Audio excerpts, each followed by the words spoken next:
Okay, welcome to a new episode of Nate's MMA Corner. I'm Nate, and if you're watching my show, you're in my corner. Today's episode is a two doubleheader post-fight of the last card and a pre-fight with predictions on the next card. So, quick little rundown. We had Song Yadong versus Marlon Vera. Now, I thought this was a robbery on the judges' scorecards at first. Oh yeah, so this is a post-fight of Overeem versus Harris, main card. So yeah, the first fight was um, featherweight clash, Song Yadong versus Marlon Vera. I thought it was a robbery for Marlon Vera at first, but then I looked at the stats on Fight Metric and saw how close the matchup was, and I could see how Song Yadong could feasibly win this fight on the judges' scorecards. But yeah, it was a close, hard-fought decision fight. And I think Marlon Vera will bounce back after this. Then in the middleweight division, we had Christoph Jotko versus Eric Anders. This one was pretty one-sided. Christoph Jotko just landing great shots on the stand-up and winning a decision.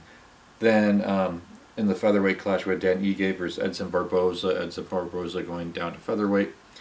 I thought it's a bad move for Edson Barboza to go down to featherweight. I think he's fine at lightweight. Yeah, Dan Ige, I had him winning at least 2 of the 3 rounds, if not all 3. And he won a split decision, so I think the right guy won this fight. Dan Ige just was just more tactical in this fight. Looked great on the stand-up and was able to dictate the pace and where the fight goes. Then in the women's strawweight division, the co-main event, we had Claudia Gadelha versus Angela Hill. Flat-out robbery on this one. Angela Hill, I think, got robbed. I think it was like 1 and 3 I had cleanly for her, or 2 and 3 cleanly for Angela Hill.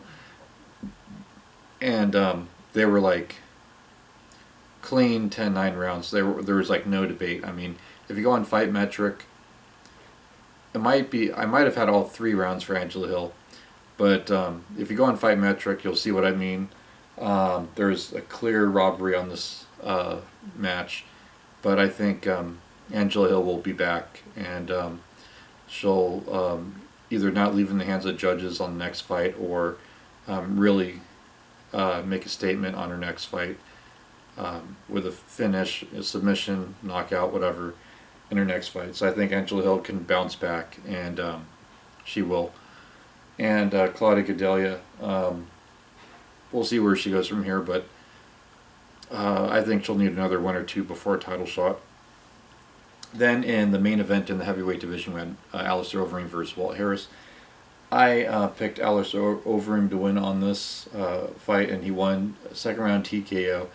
I think I said on my pre-fight he would get takedowns and maybe win a submission, but anyways, could be mistaken. But anyways, Alistair Overeem won pretty decisively, TKO punches in round 2, and that wraps up this post-fight rundown. And then now I'm going to go into the pre-fight for the next card. So give me 1 second. Okay, so we got Mackenzie Dern versus, this is a pre-fight for Woodley versus Gilbert Burns, UFC, ESPN UFC card. And we got Mackenzie Dern versus Hannah Cyphers in the women's strawweight. And,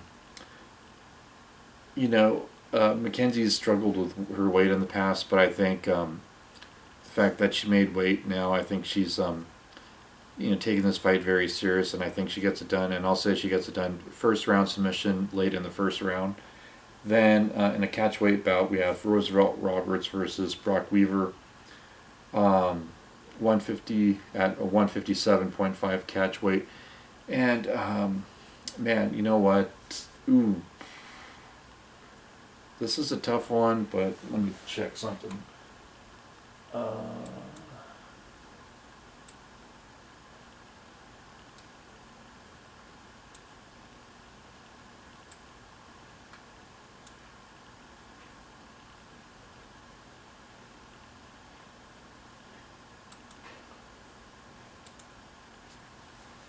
I'm gonna say, Roosevelt Roberts gets it done here, um, by decision.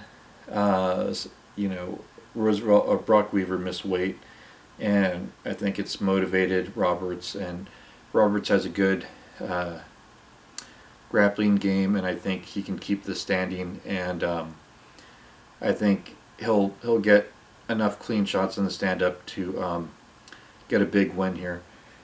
So I think he'll win by unanimous decision, at least 29-28. Then we got another catchweight bout at 150 pounds with Billy Quarantillo versus Spike Carlisle. I'm going to go with Carlisle on here.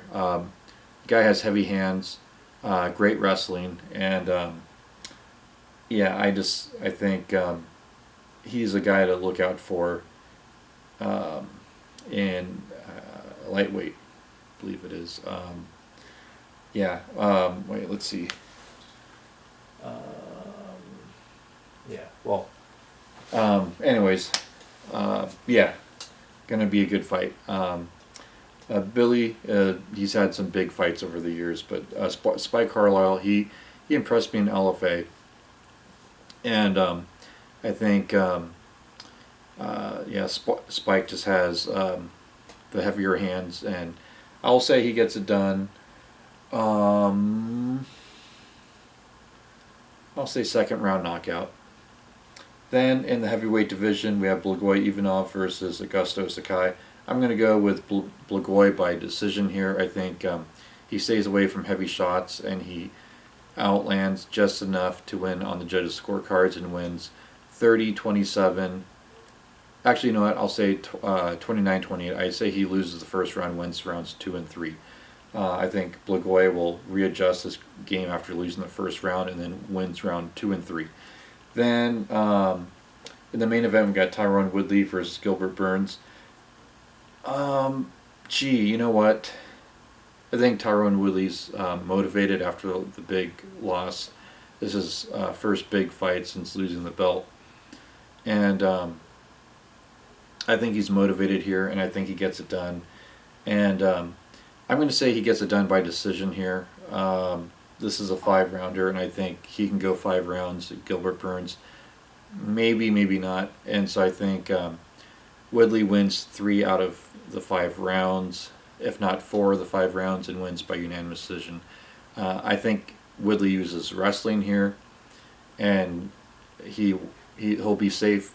His jiu-jitsu is good enough where he'll be safe in Gilbert's guard, and if it gets too dangerous, he'll let him back up, and they'll stand, and he'll bang with them, and Woodley will be safe in the stand-up, picking his shots, picking them apart, not staying in the pocket, but just picking his shots on the stand-up. So there you have it. There's my predictions for this main card, and until then, see ya.